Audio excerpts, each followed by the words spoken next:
Fisk unit. Soldier. Fisk unit. Soldier. Fisk unit. Soldier. Fisk unit. Soldier. Fisk unit. Soldier. What's good, y'all? It's your boy Fisk Vegas, the hardest voice of sports. Welcome to Giants Outsiders EP8. You know what I'm saying? Fisk Vegas, Kai Pizzle. We in the building. Our 8th week, our start of our 2nd month.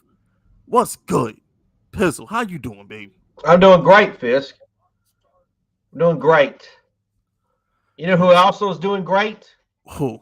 Darius fucking Slayton. That's who's. Oh, you really? That's how we starting the show? That's how we starting. That's how we starting the show. That's how we starting the show. I can't stand you. Go ahead, you need to eat crow. I can't say eat crow for what? You said he's getting cut. He getting traded. All right, he getting traded. He will not be on the roster week 1. When? Sometime soon. He getting traded for like a good 6th-round pick real soon. Real soon. He about to get a Jalen Rager-esque package real soon. I can't. There's no way I can't see it. I cannot see it. You better believe it. You better believe it. All right, so here's the deal. You better believe it. Here's what happened. Let me tell you what happened. What happened? Okay, so I have not done a Kenny Golladay video this week. Because Monday I decided, because everybody else did a Kenny Golladay video on Monday. You know what I'm saying? So I decided to do a Shannon Sharp video since he was throwing Danny under the bus and stuff. Yep. So I didn't get a chance to say my piece on the Kenny Golladay situation. So this ties into Darius Slayton. So here's my thing.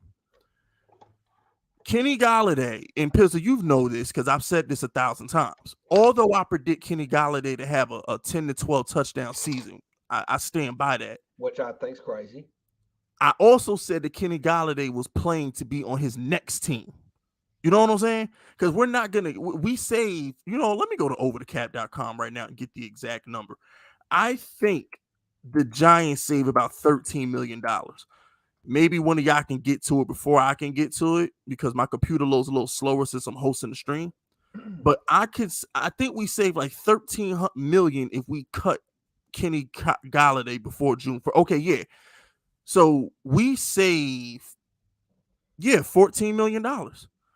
Yeah, because he has a if we cut him before June 1st, we save $13 million. Yep. Yeah. So yeah. What's that got to do with Darius Slayton? Hold on. Let me see what happens if we trade him. If we trade him pre-June 1st, we only save $7 million. Let me see something. So if we trade, I'm gonna assume that's after the season. I don't think we could trade him during the season and save $7 million in cap space. There ain't no way we trading Kenny Golladay because who in the hell is gonna take on that contract? But with him, it's not about the contract. With him, it's more of about getting like a 3rd pick. Because here's the thing, Pizzle. But a team has to take on his contract. No, they don't. We eat the contract. I mean, with the Giants to do that. No, we would have no choice because remember, Pizzle, when we traded Odell, we had to eat that money. Cleveland didn't pay him that first year. We did. We ate that money when we traded Odell. No, and remember when the Steelers traded what's his name? When the Steelers traded Antonio Brown, they had to eat the money too. Normally, when you trade a problem receiver, you eat half that contract. Well, yeah, because the team don't want to. Yeah, the other team don't want to take it on. Yeah, so what I'm saying is like, I think if we cut Kenny Golladay at the end of the year, we save $13 million in cap. What's so we were going to do with Darius Slayton. What it has to do with Darius Slayton is that might be the only reason why his little punk ass on the roster right now. Because if the reports are true, and Dable and Golladay hate each other, or they're not seeing eye to eye. I don't know. It might be a situation where it's like, well, if we got to get rid of like if we got to bench Golladay, or if Golladay goes against the program or something like that, let's just keep Darius Slayton on the roster for depth. I don't I know don't who. think I he's don't gonna know. start. I don't even know who would even want. I mean, what? I think he's there because here's the thing: Wandale is 5'8", Tony like 5'10", Shepard 5'10". The next tallest dude since Colin Johnson got hurt is Slayton.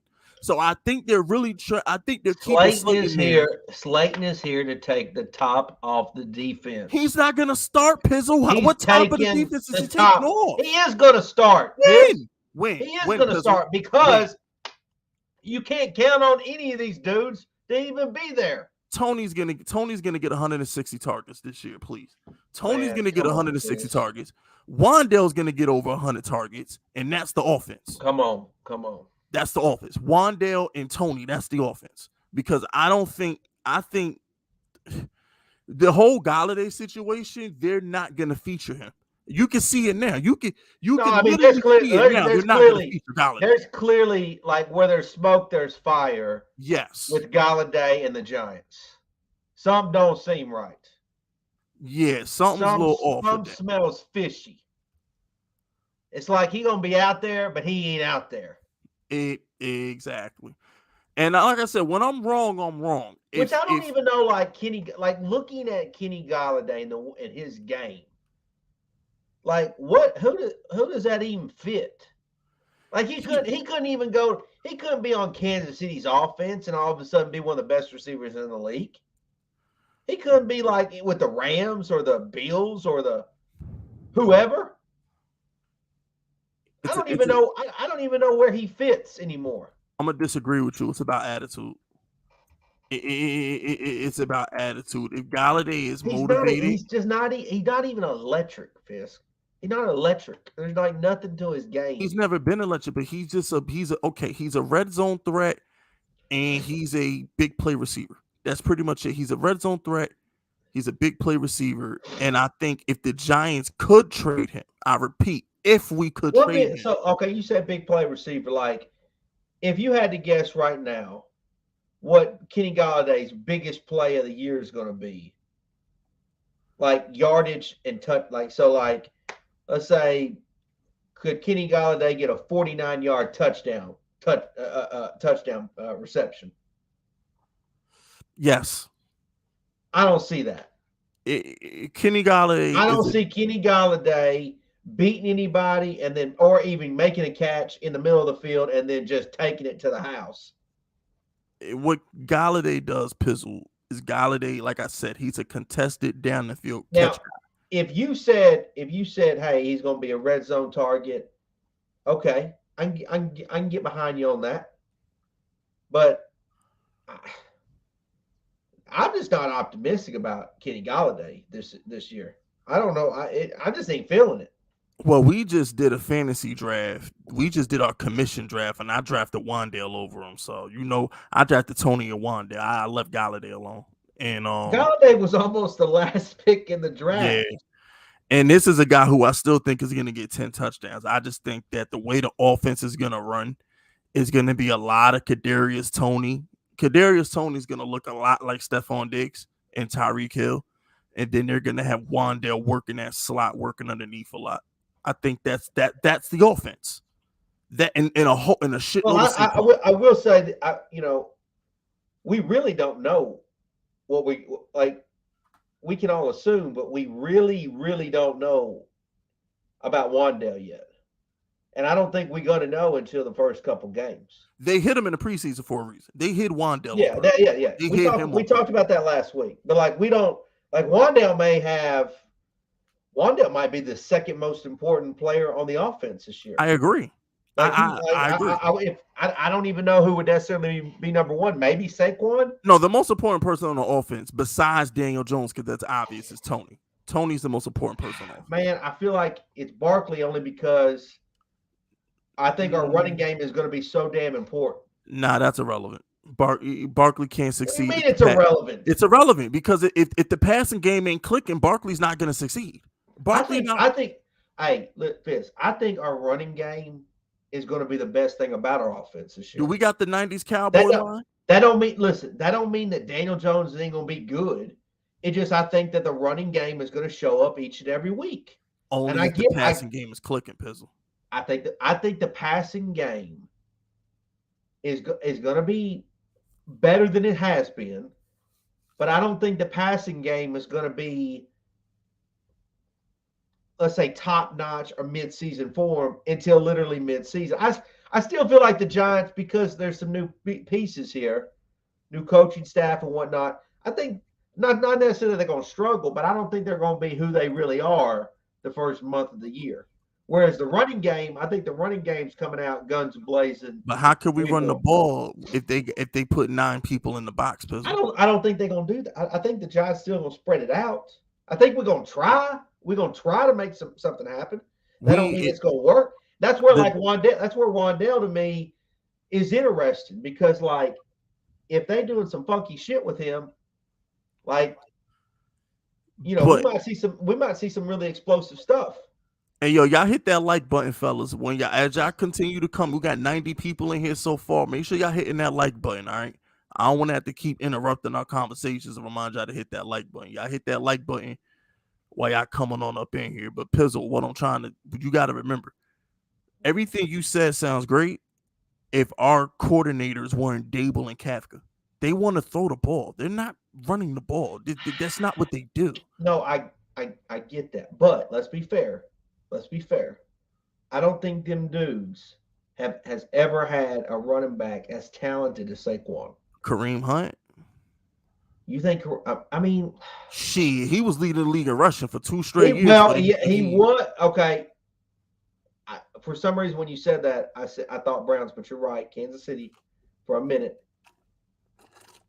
I mean, Kareem Hunt was good. Now, I'm going to say this. Talent-wise, you're right. Barkley's supposed to be better. You know.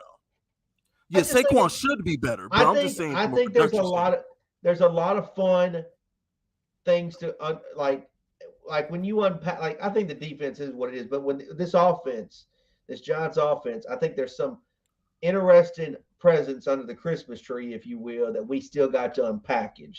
We got to figure out what the hell Wandale's going to be. Is Saquon going to be Saquon of old, or is he going to be Saquon of last year? Is Kenny Golladay going to even give a damn? What the hell is he going to do?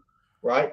I'm with you. Look, I would love to agree with you on Tony, but I need to see Tony on the field on a consistent basis. I'm dying on that hill. That's cool. I'm gonna be honest with you, because I already told you. And while you die on that hill, I'm gonna be over here on the Darius Slayton hill. I got $2,000. Dying. I got over $2,000 right now invested in Danny, Saquon, Tony, Wandale, Bellinger. Those 5 players. I got about $2,000 invested in them. Technically Kenny Golladay as well, but I'm just with all them question marks, Fisk, a normal situation, the fan base of any team would say, well, we should cut our quarterback some slack, because there's a lot of question marks and there's a lot of, you know, who knows what will be what, but not this fan base. No, they on Danny's ass, and they don't give a damn.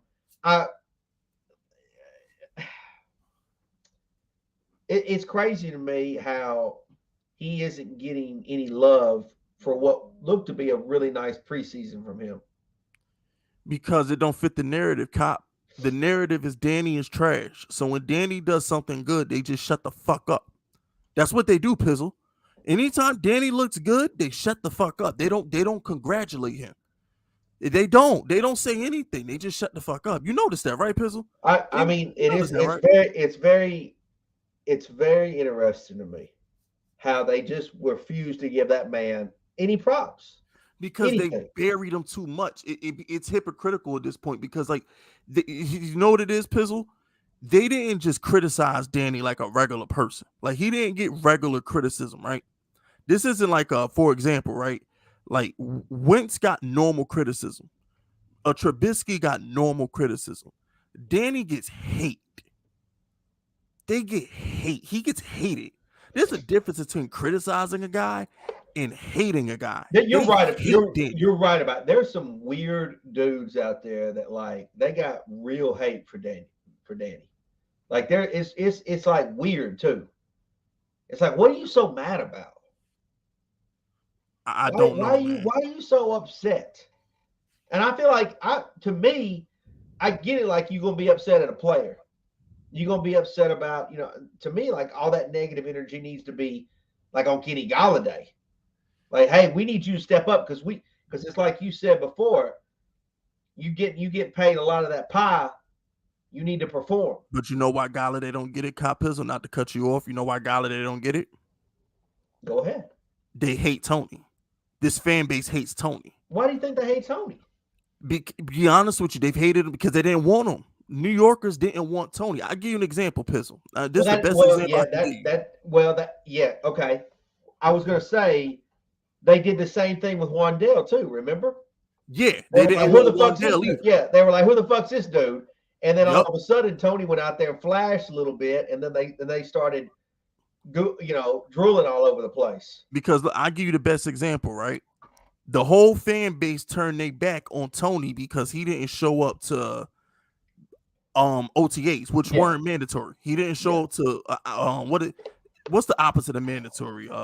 It was voluntary. Voluntary, yeah. Yeah, he didn't show up to voluntary. And they shitted on him, said he cares more about rap and all this other stuff. We got to trade him. They were burying Tony, right? Golladay, who I've given a pass because he a little brittle bone ass dude. I've given him a pass because he injury prone. But injury excuse aside, Pistol, Golladay hasn't given a fuck all summer. Awesome. And nobody in the fan base says a word. They don't say a word because they don't have any ill will towards Golladay. They don't care about. It's like it's weird. Like if somebody told me like, hey, Tony, like he really likes to rap a lot. Like he goes, like if you told me he likes to go to the studio once a week and does a little something, I wouldn't even give a shit. It's like, man, the dude is gonna have like, why can't he have a hobby? Why can't he do something other than play football? As long as he shows up for work and does his job. But Pizzle, it's okay to have a hobby. Why you mad if a dude wants to rap a little bit? Nobody says anything about Andrew Thomas playing the damn piano and shit. And then nobody says anything about Leonard Williams eating the heart out of dead fish or whatever the fuck he be doing on the sea. Like a lot of these guys they well, of course they dudes, like they young dudes. That's just what I mean. I'm sure half of them play video games all the damn time. Yeah, and that's another thing too. It's cool. They don't say like Darius Slayton, for example, right? All he do is play video games. All he do, if you follow him on Twitter, all he do is talk about his video games and his cars. Nobody says anything because they don't care about him. They don't hate him. They don't care. Fuck, he's never seen the field. But the thing is, like, when it comes to the Giants fan base, they have players who they love unconditionally, who they're never going to criticize.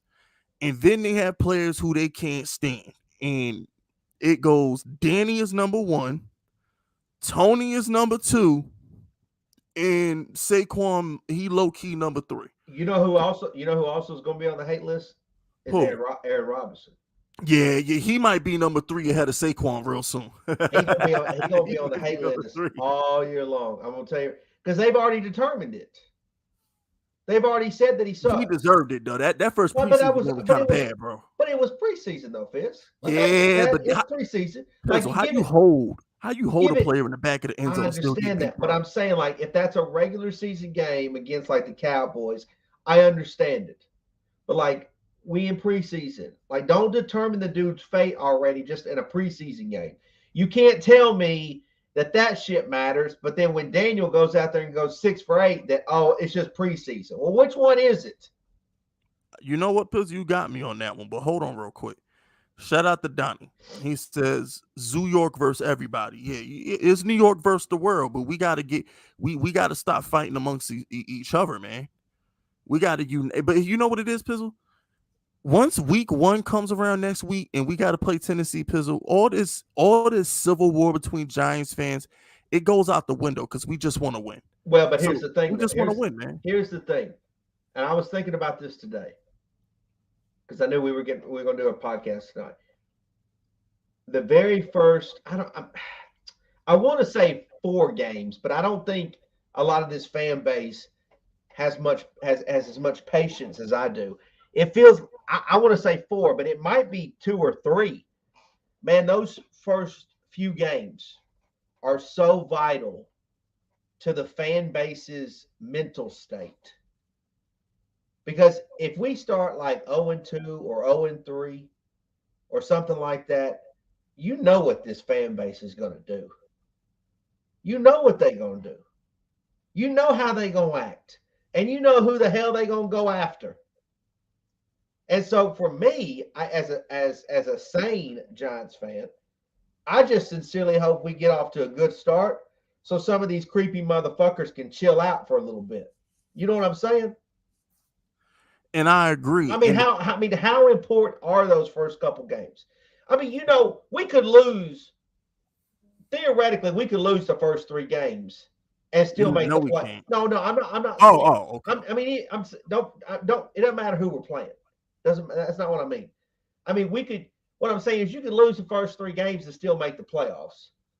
That's because we got 7 wild cards now. It's mathematical. So I wouldn't lose my head. I wouldn't be happy, but I wouldn't lose my head. But if you by the way, y'all, we're gonna give our final regular season predictions on this show as well. That's coming up. But I agree with Pizzle. I agree with you in principle, but in reality, if we lost our first 3 games, the sky will fucking fall, bro. Sky's gonna fucking fall. Sky would, the Gotham City would burn. There's no way. Like you're right, and if you're right in the grand scheme of things, Pizzle, you're right because the Eagles they have to. It's not only the importance of.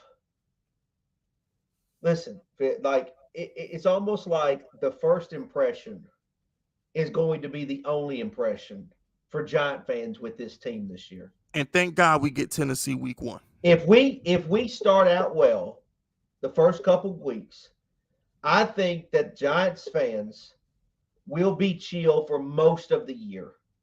But if the Giants start out poorly, I think you'll lose the fan base for the rest of the year. No matter what the fuck. You're wrong, Pissy. I'm telling you, Piss. Maybe I'm going full on conspiracy here, but I really feel like these first few games are going to dictate how people feel the rest of the year. Pizzle, you're so wrong about this. You forgot who the fan base is. Pizzle, let me explain something to you. New York fans they're just negative people. They can't wait to be miserable. New Yorkers can't wait to bitch. They can't. I told you, the Yankees were like 50 games above 500. Oh, the Yankee thing is crazy to me. Right. But that's New York, though. You're right. You're exactly right. Pizzle, we could be 8-0. We could lose a game by a field goal, and all of a sudden the defense ain't shit. How could we not get that stop? Daniel Jones didn't score enough points. It was all a mirage. Those 8 wins were a fluke. We could be 8-1, and the sky's still gonna fall the minute we lose, bro. It don't matter. And every loss is the end of the world, bro. You know how this goes. It's New York. Every loss is the end of the world. It just is. Every single loss is the end of the world. There's never gonna be a moment with Giants fans that just chill. When we win, Giants fans gonna talk a whole lot of shit. It's like the Knicks. When the Knicks was good, when the Yankees were winning, you couldn't shut New Yorkers up. But the minute the Knicks started losing, the minute the Yankees went a little cold, they trash. Oh, we stink. Well, like you have to accept as a fan of a football team that your team's going to lose a handful of games. Like even when they're the best of the best, like that 07-08 Patriots team. I mean, they had arguably that's the only one. That's the team that literally that might be the last ever team that could have probably went undefeated. I mean, nobody's winning 17 straight games in the regular season. Nobody's going undefeated in the regular season, and I don't think if they even do that, there's going to be too much pressure in the playoffs. So I mean, like you have to go into it realizing like we're going to take some L's. When we take them is a different question. But we're going to take some L's. That's why they got us, Pizzle. Well, that's what I'm saying. But that's what I'm saying.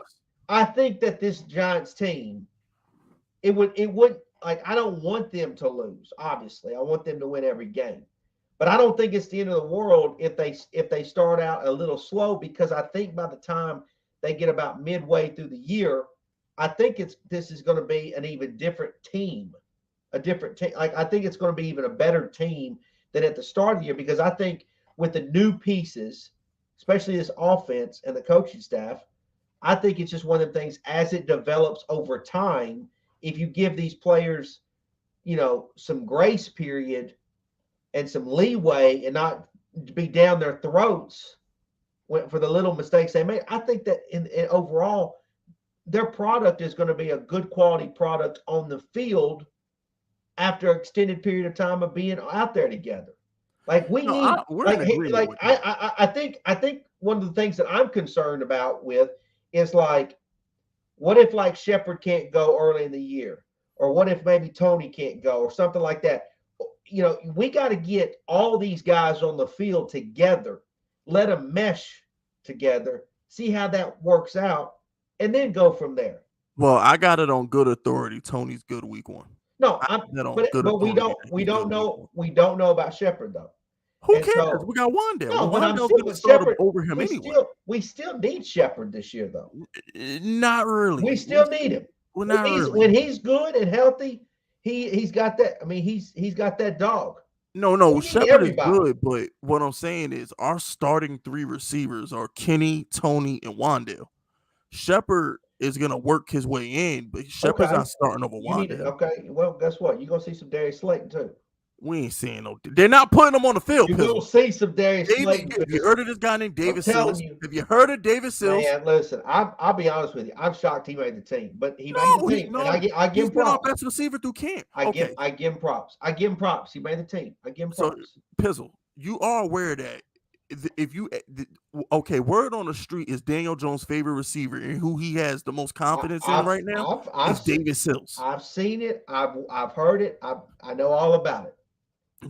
I promise you, they're putting Sills in the game before. And here's the thing. And just what you're saying is part of some of my concerns as well, because it seems like this style of offense requires chemistry. Chemistry is so important because there's a lot of moving parts. Because all these Giant fans are talking about pre-snap motion. We didn't have pre-snap motion. There's a lot of moving parts. There's more moving parts than ever before. And you need 11 dudes on the field all working together in unison in order for that to actually look smooth. Pizzle, you overrating this shit. I'm not overrating this shit. I'm not, Fisk. You know what Tom Brady said? Because they asked Tom Brady about chemistry. You know what Tom Brady says? Tom Brady says chemistry is what my receivers just be in the right place. That's chemistry. He said it's not hard to throw to Julio Jones. Well, listen. He said be in the right spot. There's our Tom Brady. Tom Brady tells your ass to do something. What are you gonna do? Say no? You're going and guess what? When Daniel Jones, who was cursing wide receivers out the past 2 weeks on the field because he was getting upset, when Daniel Jones say be in the spot, you better be there. So, well, I will say, now that you said that, like, I kind of hope. I know he's never really shown it, but I would love to see Daniel not necessarily throw a tantrum, but, like, you know what I mean, like, show some emotion in a way of showing frustration, of like come the you know what I'm saying? Like, hey, yo, real quick, Pizzle, because I want to piggyback off that. Yo, we got 150 people in here. Y'all got to hit that like button. There's no excuse to have 60 likes with 150 people in here, man. Y'all hit that like button. All right, for real. Like, y'all super bugging right now. Y'all got to hit that like button. And shout out to Corey. Corey says LB owned you earlier today in his last stream.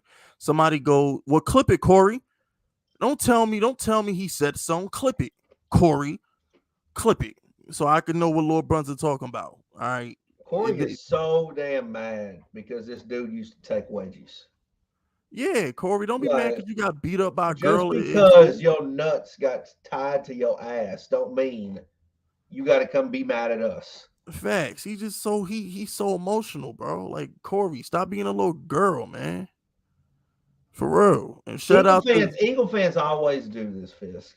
They get a little bit of confidence. They start feeling good. They come out from behind their rock. and then they start chirping. But let me tell you what, if they take some fat L's early, they gonna get right behind that rock. And RJ, real quick, I'm just scrolling up at the stream real quick. RJ, that Chiefs team, I get what you're saying, but no team is winning 17 regular season games in a row. It's not happening. Well, I don't even see what was said. They went 15. The Chiefs went 15-1 in 2020. But nobody's going undefeated anymore. Yeah, nobody's going undefeated, bro. Nobody's not. I mean, even if they got to the last week, like I don't think teams are doing what the Patriots did back in that. I mean, it's just ain't happening. And they shouldn't have did it. Like they robbed the Ravens. Yeah. Shout out to P. Deasley for the super sticker. I love that thumbnail, by the way. Deasley. I love that thumbnail. Shout out to Donnie. He says Corey definitely wipes back to front. Yo, Donnie, shut the fuck up, Donnie. That's tough. Hey, yo, but yeah, real talk, Donnie. Donnie is like my boy, man. Like Donnie behind the scenes, Donnie helps out the Fisk unit a lot. Shout out to Donnie. Not gonna go into details, but we had a powerful conversation yesterday, and definitely some changes is coming to the Fisk unit brand. So shout out to Donnie. Speaking of the Fisk unit brand, a good friend of mine, and y'all know I don't have many YouTube friends, but a good friend of mine, Jay from Nerd Cage, is doing a giveaway on his channel.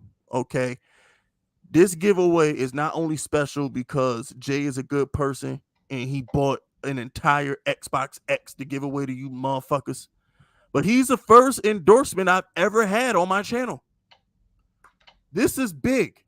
On general principle, y'all need to go subscribe to Nerd Cage because he sponsored a Fist Vegas podcast. This is the first endorsement, the first sponsorship, the first time somebody has ever paid me to promote their product. And Jay, that means a lot. I love you to death for it. My guy Jay from Nerd Cage is giving away an Xbox X when his channel gets to 1,500 subscribers. Okay, in second place, if you do not win the Xbox X, second place might be even better. He giving away a couple $100 on an Amazon gift card. Okay, you can't lose. You either gonna get an Xbox, the big bad one, the big X, or you gonna get a $200 Amazon gift card.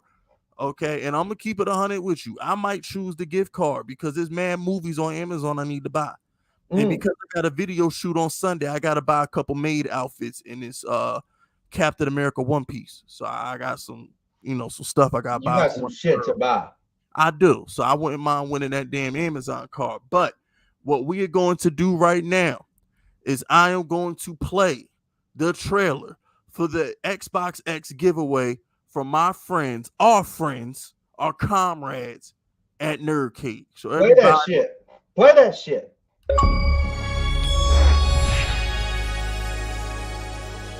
Hey, what's going on? I'm Jay St. G. And I'm Joe from Follow One Gaming. And we have a special message from Nerd Cage Live. Well, we decided here at Nerd Cage that we want to give away something special. A big thank you, but we need your help too. Joe, what is it that we're giving away?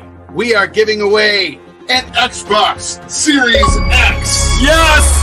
Brand new!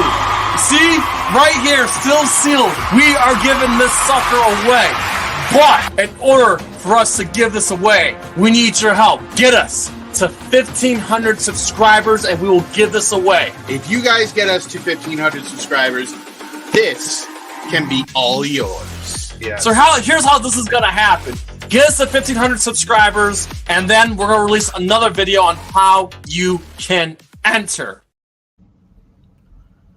Go get that. Boom. Go get that. Subscribe to Nerd Cage channel right now. Okay, go to Nerd Cage on YouTube. Get that man to 1,500 subscribers. Go get that Xbox. Okay, if you won't do it for the Xbox, do it for me because that really meant a lot to me. Because a lot of people, they don't be wanting to touch the Fist Vegas brand. They think they just think I'm too much. I'm too toxic. I'm too toxic. So for Nerd Cage to want to advertise on my channel, That means a lot. That really means a But see, freaking like one thing you always learn is like nerds need friends. yeah, that is true. That So is true. might as well have a toxic one. Yes. So come get Big Fist. Come be my friend. Let's hug. Let's hug. You know what I'm saying? I'm Dr. Evil Mimi y'all right now. Let's hug. Come hug. I love that Dr. Evil meme, by the way. That's really cool though. Yeah, because it's true, man. Like I be wanting sponsorship, especially on this show, Pizzle. We get a lot of good feedback on this show, man. I'm glad y'all enjoy me and Pizzle every week at 8:00, man. This show is like the highlight of my week. I really enjoy coming rocking with you, Pizzle, dropping these Giants gems for the people, man. I ain't gonna lie. Mm-hmm. Mm-hmm. And but I mean, I mean, that was the whole point of doing it. It's just it's giving the people what they deserve. And even like Nerd Cage, they're giving the people what they deserve. You show some love, they gonna show some love. People show us some love, we show some love to them. And I'm a nerd too. Yeah. I am. It's okay being a nerd. Yeah, I just binge watched The Whole Boys season 3 on Sunday. Didn't even want to leave the house. And then watch House of Dragons afterwards. The whole damn season. Yeah, the whole damn season. Shout out to Homelander. And shout out to my man. Shout out to my man Damien in House of the Dragons. Shout out to my man Damien. Definitely rocking with the new Game of Thrones. It's still fuck Jon Snow for life. I've ever be best friends with Darius Slayton than ever say a nice thing about Jon Snow. Fuck Jon Snow. I hate Jon Snow. I hate him so much. I don't even like his MCU character. I hate the actor. That's how much I hate Jon Snow. That made me hate the actor. But shout out to Corey.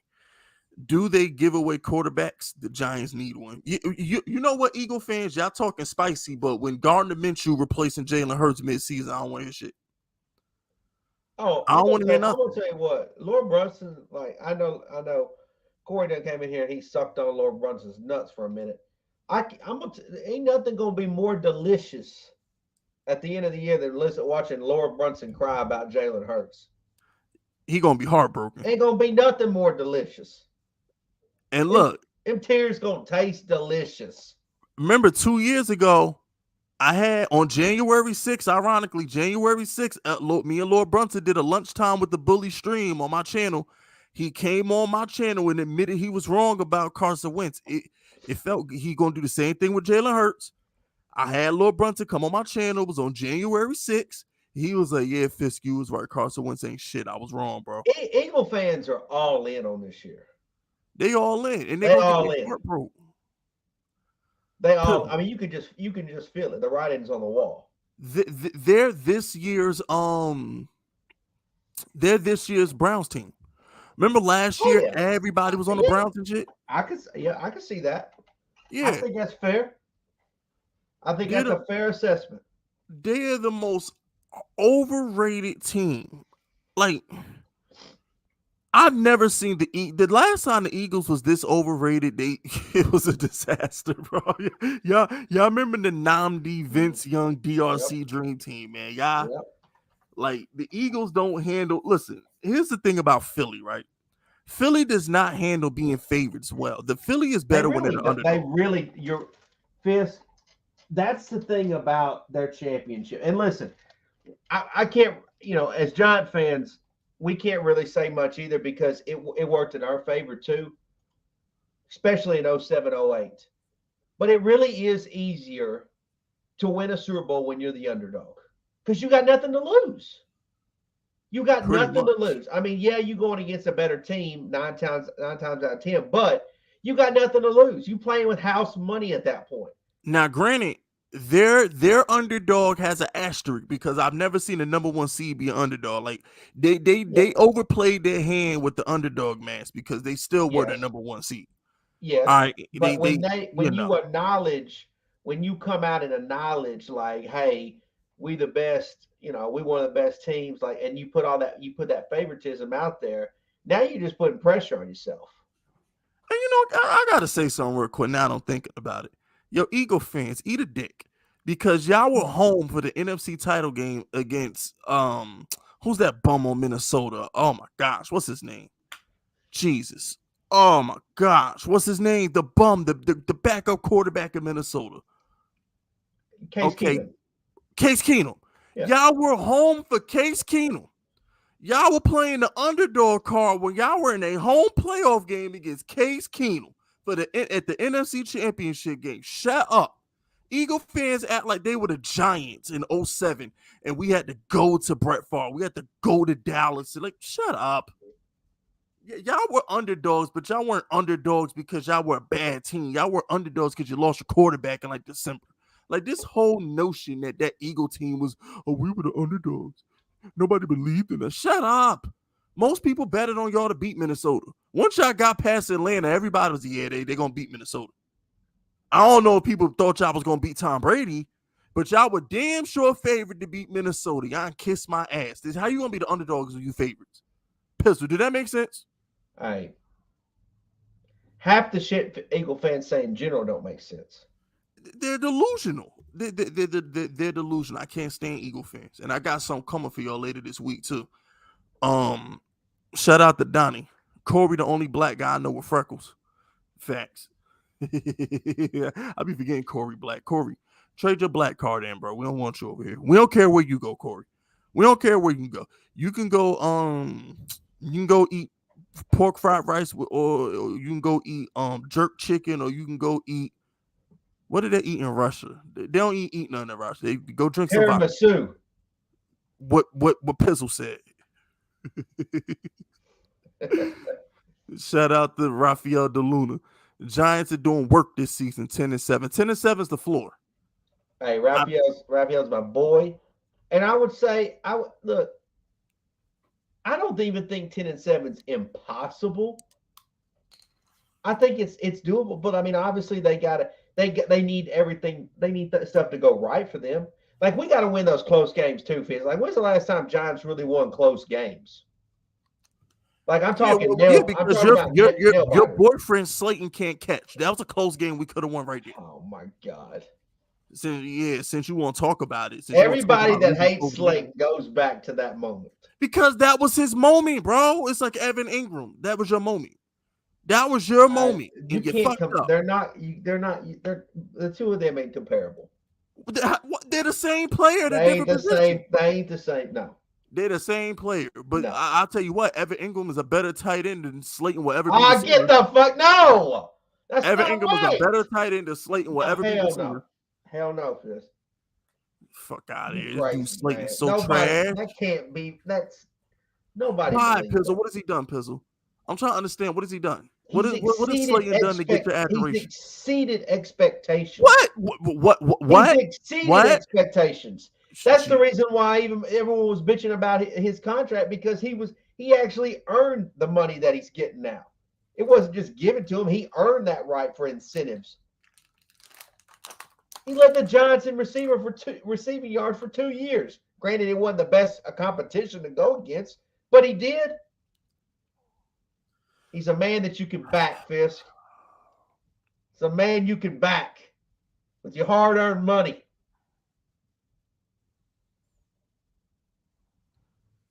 Take it all in. I know. Take it all in. It's hard to accept. It's hard to accept. Just accept it. I have nothing to say. Listen, I'm going to tell you right now, most of the time, I don't care. Most of the time, I don't care. I just want the job.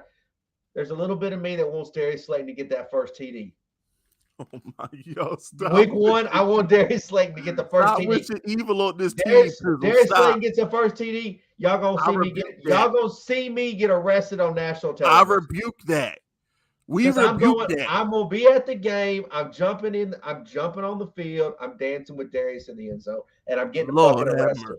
I'm getting arrested. Lord have mercy. I'm telling you right now, I'm getting arrested. Pizzle, stop wishing that evil on our team. I'm going out like Stone Cold. Stop wishing that evil on our team, bro. Don't you put that evil on this team. He don't need to be on the field. I'm just telling you, Danny's going deep, and Darius is going to catch it this time. No, he ain't. You know who Darius Slayton going deep for? The Packers. He going deep for the Packers, or he going deep for the Ravens or something. He ain't going deep for the Giants. Okay. We'll see. The hell out of here. Shout out to Agent Trotsky. Corey, watch the DJ plus KT duel go off in the on the 11th. Yeah. Tony's gonna, bro. Tony gonna have about $120 and a touchdown versus Tennessee. Tony, I mean, that's cool if it happens. I hope it does. Tony is gonna be a monster. I don't think I understand how nice Tony's gonna be next season. Tony gonna be a monster, bro. And Daniel Jones loves throwing to him. Like I'm telling you, the whole offense is built around Tony. The whole pass game built around Tony. He gonna be a monster. He gonna be a monster. Watch. Shout out to Corey. Put Jones on the Eagles. Man, please. If Jones is on the Eagles, I'd be scared. I'd actually be scared. If Jones is on the Eagles, I'd actually be scared of him. Shout out to Pandemonium. Shout out to Big Blue, best offense in the preseason. Vanilla. Season gonna be cracking. Agreed. I don't know. I don't think he was trying to say vanilla. I think I don't know what he's trying to say. I don't know what he's trying to say, but he right about about my whole thing. I don't understand how we cut Batchman, but we kept Slayton. The dude Batchman had 19 catches. Like I don't understand it. He was our best player in the It's hard for you to comprehend in it, Nefis. No, it's not. We must really want that 6th round pick. Like this dude really want that 6th round pick. Joe Shane want that 6th round pick so bad, bro. Joe Shane really want that 6th round pick, Pizzle. That's all it is. Shout out to Tyler. Remember, supporting Big Fisk is supporting small businesses. What's up, Fisk? Been watching you since I was a sophomore in high school. Now I'm a sophomore in college. Keep up the gems. Hey, you know what, bro? Shout out to Tyler, man. You know what I'm saying? Shout out to Tyler. At the end of the day, that makes me feel good because Kyle Pizzle can attest to this because Kyle Pizzle been on YouTube longer than me. When you've been around this long, that means the people rock with you. You're doing something right if you can stick around this long, man. You know what I'm saying? I really do appreciate that. Shout out to Tyler for being Fisk unit tough for the last 4 years, man. Shout out to Tyler, bro. Now, one of the things that Pizzle and I have to get into this show, obviously we touched on Golladay, but one of the things that we need to touch on is the fact that it's here. Okay? It's here. No more off-season talk. It's here. We are a week. We are Sunday away. Okay? We one Sunday away from football. After the 4th, it's football. It's here. Pizzle. Season predictions. Talk to the people, man. What do you want me to predict? Even though we kind of did it last week, what's the record? Didn't we joke like we came up with 10 wins? Yeah, you tried to find. I tried to be losses and you couldn't. I think the Giants are going to be all over that 8-9 to 9-8 record. I feel like we all over that. But you can't find 8 losses though. You got to find 8 losses. I just know that even though a lot of change has happened, a lot of good stuff, there's gonna be that stupid ass loss that the Giants always. We already factored that in by saying we're not gonna sweep Philly. We already factored in the dumb loss. Philly will beat us on some dumb shit. I think Philly. I wonder. That is the dumbass loss. Well, I tell you this. I tell you something funny about Philly is what's interesting about Philly is that one of those games is literally the last game of the year. And so what makes that interesting is who knows. Oh yeah, you're right. We played the Eagles the last game of the season. Last game of the season at Lincoln Financial Field.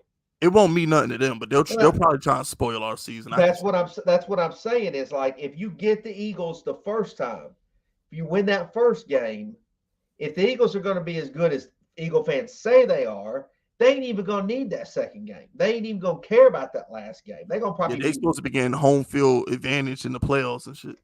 They may not even care. So my point being is like we keep saying, yeah, we think we're gonna split with the Eagles. But if really in reality is if we just win that first game, we might get both. That's the tricky shit to it, is we might get both. Now I think the Cowboys, I don't think there's any question that we split in that. And the truth about it is I think that first game against week 3, because it's Monday night, because it's at home, we're gonna have so much juice. That game is going to be so important to the Giants team. We get that game. I just know we get that game. But that Thanksgiving game, like we fucked. I think we fucked there because Dallas. And it's not that Dallas is ever good on Thanksgiving. It's just I just think that game is going to be such a short turnaround for the Giants. Like it just almost ain't even fair because it's going to be a short ass week. It's going to be in the toughest part of the schedule. It's just not. I mean, the Cowboys, assuming that they're healthy, it's just an advantage for them. Whereas like that first game may be a little bit of an advantage to us, but I just don't think there's any way, as I hate to say it, but I just don't see any way we sweep the Cowboys. Here's the deal, Pizzle.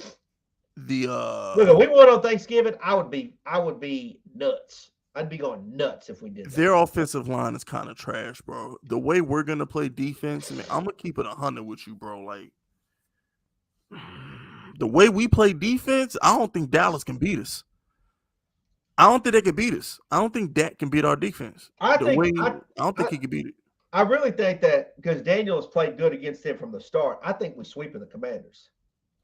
Danny plays good against the entire division. He wreaks havoc. He really does.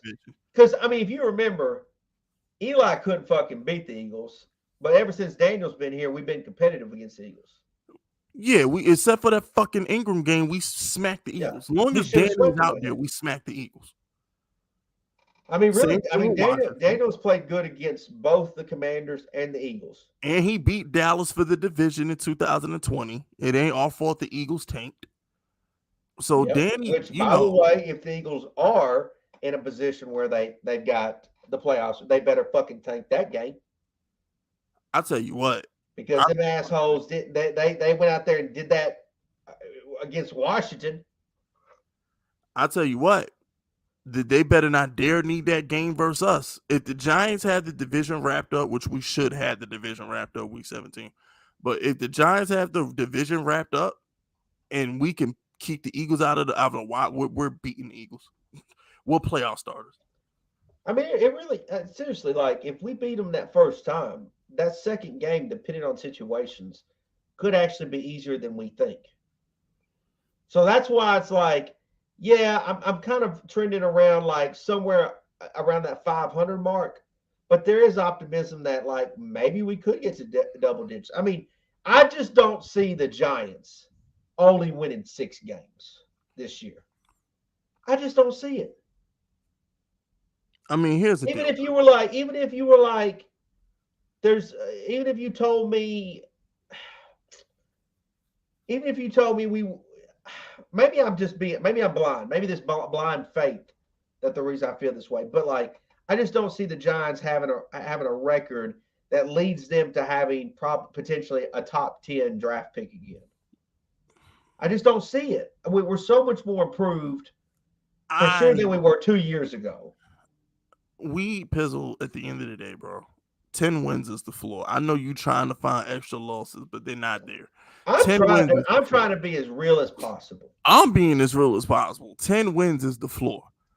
I'm just being completely honest with you because I'm trying to look at this as a team that obviously we've had some high draft picks the last couple of years. And obviously a team like the Bengals was able to do something like that where they went from like high draft pick to all of a sudden Super Bowl. I'm not even trying to say that. I'm not even trying to say Super Bowl. I'm trying to be a little bit negative Nancy, if you will. I'm being negative by saying 10 wins because, bro, we were predicting 10 wins a year ago. Every single Giants fan thought that we was going to win the division a year ago. The team is better. We got an offensive line, we have a pass rush, and we have coaching staff for the brain. Especially what happened in 2020. Everybody's came back and said, "Oh, all we need to do is get Kenny Golladay or get a number one receiver, and we go into the postseason." That's what they said. Yeah, last year. And you saw my tweet. I don't know who the hell I was hollering at, but they were talking shit about Kenny Golladay. I said, everybody wanted Kenny Golladay. All of the Ravens wanted him. Everybody wanted. The Bears wanted him. But I'm just talking about Giant fans. All Giant fans wanted him. We all did. We all said, "Hell yeah, give us Kenny Golladay." We just thought he'd come back. He'd come in here with at least a better attitude. But you're right. The Giant fan base said we went in the East last year. So now that we've upgraded the team, I don't see what's changed. Dallas got significantly worse, and we know Jalen Hurts ain't shit. So I don't understand what's changed. I don't understand why. I guess really my biggest concern is I thought I knew at least a year ago. I thought I knew what we were with Joe Judge as the coach. I was, being positive about it, realizing that, if Ingram catches that ball, then we probably would have went to the playoffs. And then saying, okay, if we just correct a few things, another year under their belt, a little bit more. Now with all this new change, and it's not that I don't believe in Dable, because I do. And I believe in what Joe Shane's tried to do. I believe in I believed in this system. I just feel like it can't be that good, can it? Is it going to be 10 wins good? 10 wins is not that fucking good, Pizzle. Y'all talking about it's good. It's good. It's good. But Vince, the way shit's been going the last decade, that's real 10 damn wins good. Is a borderline playoff team. That's not that great. But people act like when I say 10 wins. Hey, Fist, the way things have been going though, we had the number 2 overall draft pick. Top 5. I mean, we went year after year after year of just terrible shit. I don't even know when the Giants. I don't even know. I bet you it ain't. I bet you it hasn't been since 2016.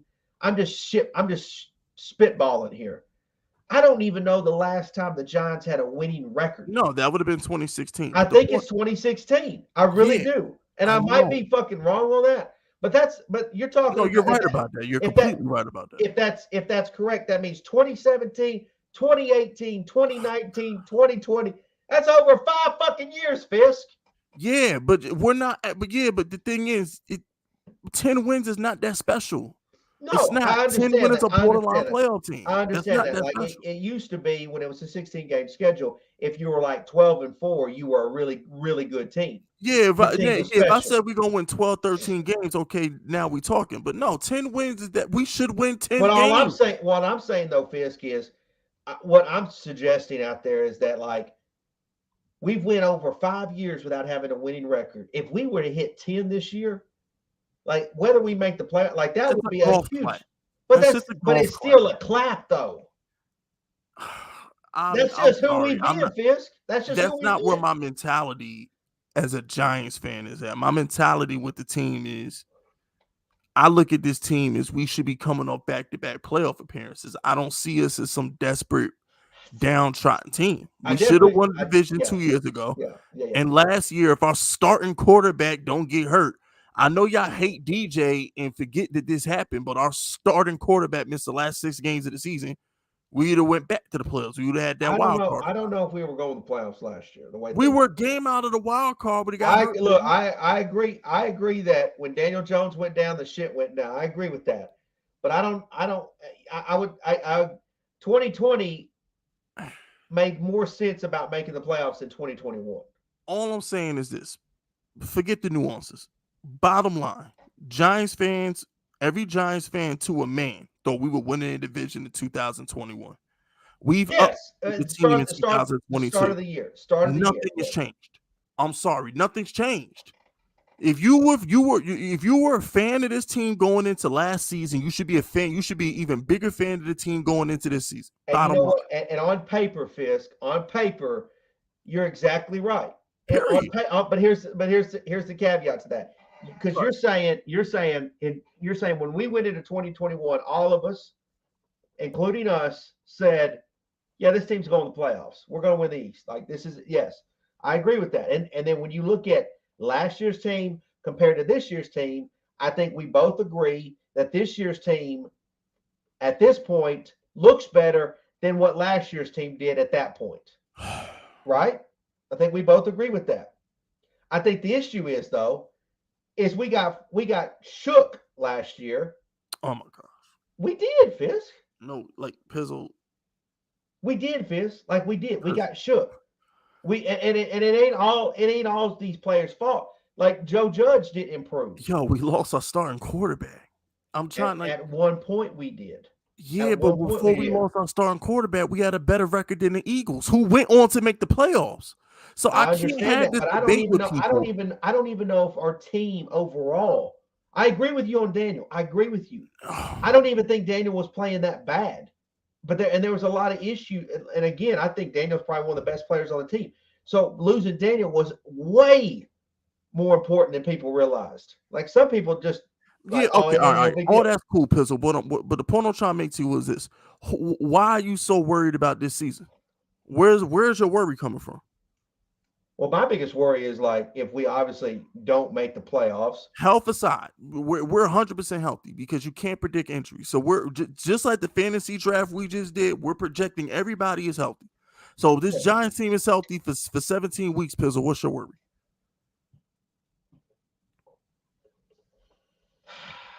My worry is that this team won't mesh well together. Shout out to Pandemonium. It's true, Fisk. He said, Fisk, we had the best offense in the league in the preseason. The regular season about to be fired. I agree. That our offense is people, man, please. Wait till week 1. Fisk, you've already said it. You already said it at the start. You already said that Kenny Golladay and Daboll may not even like each other. That's a mess. Matter. That's a mesh problem. No, it's not. Yes, it is. Kenny Golladay. If you're supposed number one receiver, ain't getting not our number one. Tony's our number one. But he's not getting paid like the number one. Who cares? He's cut at the end of the season regardless. We drafted a wide receiver in the second round for a reason, Cop. I know we did because I think we realized we fucked that up. Or at least the old regime fucked it up. The old regime fucked it up, yes. But in fairness to the old regime, everybody in the fan base was doing it. No, but the whole point I'm trying to get to is like, hold on, shout out to Yuri. Yuri says Daniel Jones will 1, make the Pro Bowl, 2, be All Pro, win Comeback Player of the Year, and throw for 35 touchdowns. He won't be All Pro.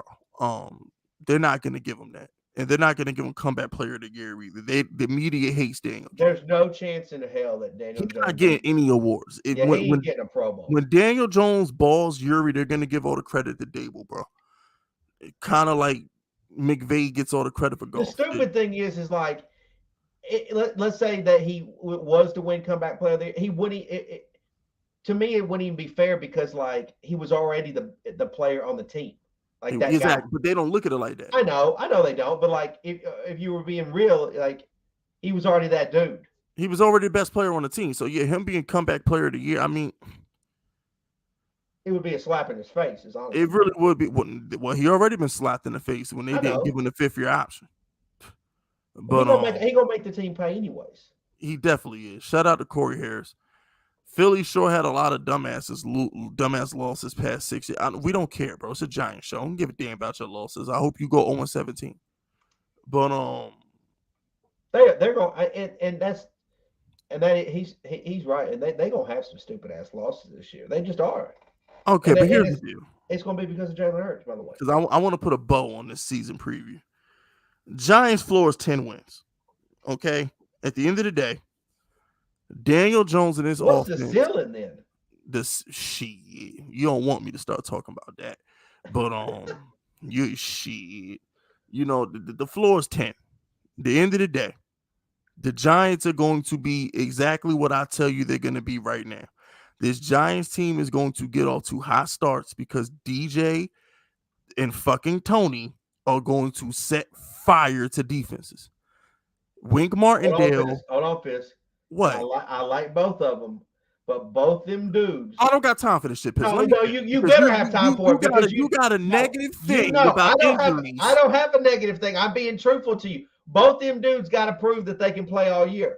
Okay. That's the first thing they got to do. We're not concerned with that because every team right now predicts health. You just said it a minute ago. That the season went to shit when Daniel got hurt. Yeah, but it's August 31st. You can't do a prediction saying, okay, these players are gonna get hurt. No, I hope they don't get hurt, and I don't think they're gonna get hurt. I actually think that this coaching staff is going to put Daniel in a better position to not Okay, well, get how hurt. about this? To appease Kyle Pizzle, as long as Daniel Jones plays 17 games, I don't give a damn who was out there playing receiver. We'll be fine. Okay, I agree with that.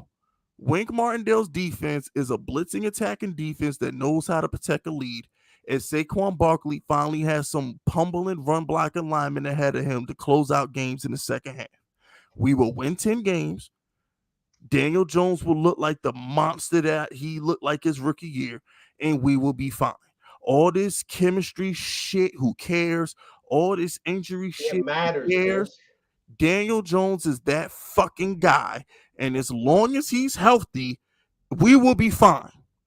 Bottom line, I'm putting it on wax right now. Yes, as long as Daniel Jones plays 17 games, we're going to the playoffs. His O-line's got to play good, Fisk. Bottom line, that is my prediction. Okay, they got to mesh well together, Fisk. I don't give a fuck about none of that. Daniel Jones, as long as Daniel Jones is healthy and plays 17 games, this team will go to the playoffs. So y'all can have all of Kyle Pizzle's caveat. Okay, he got a caveat for every damn thing. So you can have all of Kyle Pizzle's caveats. As long as Daniel Jones is healthy for 17 weeks, we're going to the playoffs. Listen. And that's that. And that's the best thing that you can say, Fisk. That's the best thing. That's the only thing that needs to be said. said. I know. I'm agreeing with what you're saying. If Daniel Jones, if you told me right now you could guarantee me that Daniel Jones is going to play every single game this year, if you could guarantee me that, then I would say back to you, then they will make the playoffs. But you and I both know that you can't guarantee that. You can't guarantee that with anybody. I will be shocked. This is football. I understand that, but I will be shocked if Daniel Jones plays every game and they don't have a winning record. I won't be shocked. The kid has a line now. The kid actually has an offensive line now. I wouldn't be shocked. Yeah, sure. I wouldn't be shocked. The kid has an offensive line now. I just wouldn't be shocked. It's just. Well, I think the coaching staff is going to put him in a better situation. Nah, I wouldn't say that because I got a feeling he's going to get 10 carries a game and I'm not going to like it. I'm not going to like it. So I really don't, Fisk. Shit. I really don't think they're going to make him. I think they're going to obviously make him roll out, but I don't think they're going to make him run like that. See what Dable did with Josh Allen? Did you see what Kafka was doing with Mahomes? You're right, but I think that's where potentially like a guy like Robertson comes into play. Where I think there's going to be a little more creative ways that, the quarterback is going to run. Yes, you're right. It's going to happen. I would argue Josh Allen ran more than Mahomes did. Yeah, he did. But the whole when I mean like run, I mean like not like scrambling, but like actually passing. No, they design runs for him. Yes. The same way Dable has been doing the training camp with Danny. Those design runs. Like we've got the highlights of Daniel Jones taking quarterback draws up the fucking middle for touchdowns and shit. But the point I'm trying to make to you is this. I hope he doesn't run. I don't want my quarterback to run, but I hope he doesn't run either. But I know Dable and them are gonna call run plays for him. I really don't want him to run, but plus he's fast. That's the season preview in the GIF though, y'all. Look, Daniel Jones plays 17 games. He's going to the playoffs. All this other shit. Let me ask you this: what's the worst record they could possibly have? 10 wins. I already told you that. I told you that. I'm trying to be as negative as possible, and I'm saying 10 wins. It'd be one thing if we got a bum like Eli Manning, the quarterback. Why you got to shit on Eli? You know what I'm saying? Like, if we had a bum at quarterback, I wouldn't be talking this shit right now. but we got a monster You need to quarterback. take that. You need to take that back, Fist. Take it back, shit. You need to take back all that shit you said about Darius Slayton bum ass. And there we go. I cannot wait till Darius Slayton does what I think Darius Slayton's about to do. His ass gonna drop the ball, and I'm trolling you on Twitter till my fingers bleed. Hey, please, hey, I'll take that heat, but I'm telling you right now, if he's in the end zone week 1 for the first, I'm getting arrested because I'm gonna make sure that they catch me on national television, me looking in the camera, telling you, "I told you, Fisk." That's all I'm gonna say too. I told you, Fisk. I told you, and I'm just gonna point at the camera. And yo, Darius Slay, I know he be seeing these fucking, I know he be seeing the shit I be talking about. So Darius Slay gonna be in the camera with you like, yeah, fuck you, Fist. And then when I get arrested, I'm gonna as the carry, I'm gonna tell you, I'm gonna say, put some respect on Eli's name. Never. Never. I've told y'all where I stand on Eli. Eli's an average quarterback with 2 rings. 2 rings. Yeah, average quarterback with 2 rings. Stop overreading that. How'd they get them 2 rings then? How did the same guy who got those 2 rings have 6 double-digit losses before he retired last decade? Shit happens. Yeah, exactly. Shit happens. That's how he got 2 rings. Shit happens. There we go. There we go. Like I said, I believe in Daniel Jones. I personally think Daniel Jones is going to be a top 5 quarterback by the end of the season. So, but he don't have to be. No, but he will be. And he actually has to be because the offense is built around him. Who's let me just ask you, who's your top 5 right now?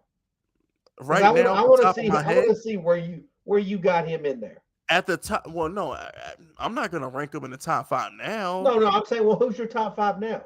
As of right now, gun to my head, and they ain't got to be obviously Brady is number 1. Okay, Brady is number 1, obviously. After that, they ain't got to be in order. Probably be. Let me see: Brady, Mahomes, Rodgers, Allen.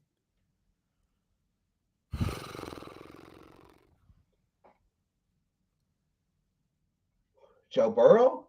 No, that's it. That's my list. Brady, Mahomes. No, I guess Burrow. Okay, fine. So Burrow. So you say you say he gonna be shoulder to shoulder with all them dudes. First of all, I think he'll be better than Joe Burrow by the end of the year. I think he's gonna have a better year than Burrow. Damn. Burrow. I think he'll have a better year than Burrow. Josh Allen is a fucking. I love Josh Allen. I love me some Josh Allen, bro. Did y'all see that preseason pass he had last week where he threw like a 45-yard dart to Gabriel Davis and it got there in like 0.5 seconds, bro. That shit was beautiful. He literally threw like a 45-yard rocket. I love Josh Allen, bro. But Watson's coming back too, man. He ain't better than Watson. Watson is better than Burrow. So it'd be Watson, Allen, Brady, Rodgers, Mahomes. Watson, Allen, Mahomes, and then Brady, Rodgers. Those would be my top 5. Who did you draft as your quarterback in our little fantasy deal? Oh, I took Trey Lance, number 1 fantasy quarterback on the planet. I took Trey Lance. I was just curious. Oh, that boy Trey Lance gonna get it in. I had to take Trey Lance. Trey Lance about to get it in. From a fantasy perspective, I don't know how many games the 49ers going to win. From a fantasy perspective, though, Trey Lance about to go in. Okay. Like I said, Daniel Jones by the end of the year, his ceiling is higher than Burrow's. His ceiling is everything you see Josh Allen do other than the arm, DJ can do as well. Like he's basically he'll be Allen without the throw power. Like if Allen has a 98 throw power on Madden, Danny has like a 95. That's really the only difference. Hey, I mean, I like the optimism. I like that you're feeling it. I'm staying a little more reserved. I mean, you know what, Pizzle, you're older than me. Here's the deal. Pizzle, your problem, Pizzle, is you're used to Phil Simms. You're used to Eli Manning. You're used to mediocrity at the position. Oh my God. This is your problem. So you don't care for Daniel Jones to be spectacular because you think that we're in the 90s or some shit and our quarterback can just win games with running game and the defense. Life don't work like that no more, Pizzle. In 2022, you got to be that dude. Okay, we're not getting past Stafford and Rodgers and Brady. We're not beating these quarterbacks playing defense and running Saquon. Okay, and Daniel Jones don't mess up. We're not beating players we're not going nowhere like that. Okay, we're not. In order for the Giants to prosper, Daniel Jones got to put foot to ass. It's as simple as that, and he's gonna do that. Okay. How about we do and actually, I'm not trolling. I've been said that I think Daniel Jones would be better than Burrow. I've been said that. How about this? What? Let's play a little game here. Okay. How many touchdowns do you think that Daniel Jones is going to throw this year? 30. Okay, and let's just maybe guess, give a round number about how many yards he's probably going to throw for. You want to look at last year's numbers and then kind of compare? All right, here's the deal. When it comes to the yards, I'm going to pretend I'm wrong about us winning 10 games. I'm going to pretend we're going to win 8 games, and I say Daniel throw for close to 5,000. Because if I'm right about the 10 wins, he'll barely throw for 45. Okay, so let's say you're saying 30 TDs. If we really do win the 10 games, he's not going to throw for more than 4,500 because we're going to be running Saquon in the second half. So you're saying 30 TDs and 5,000 passes. I'll put it this way, Pizzle. If we're as bad as you think we're going to be, no, I'm not even saying. Don't say that. I'm saying I'm trying to answer your question, Pizzle. If we're barely a 500 team like you think we're going to be, we'll throw for damn near 5,000, if not 5,000. Okay, so but I want to know. You're saying 30 TDs and 5,000. I'm gonna say 30 touchdowns and 4,500 yards. Okay, so now 45. So you're saying 30 and 45. Yeah. Okay, so what I would like to do is I would like people in the chat to either put Y, the letter Y, if they agree with Fist on his numbers, and the letter N if they don't agree. Let's get our chat. Let's see the people if they agree with your assessment. Out of curiosity, not to say you're wrong or right, but just to see how other people feel. 30 TDs, 4,500 yards. Is that what Daniel's doing in 2022?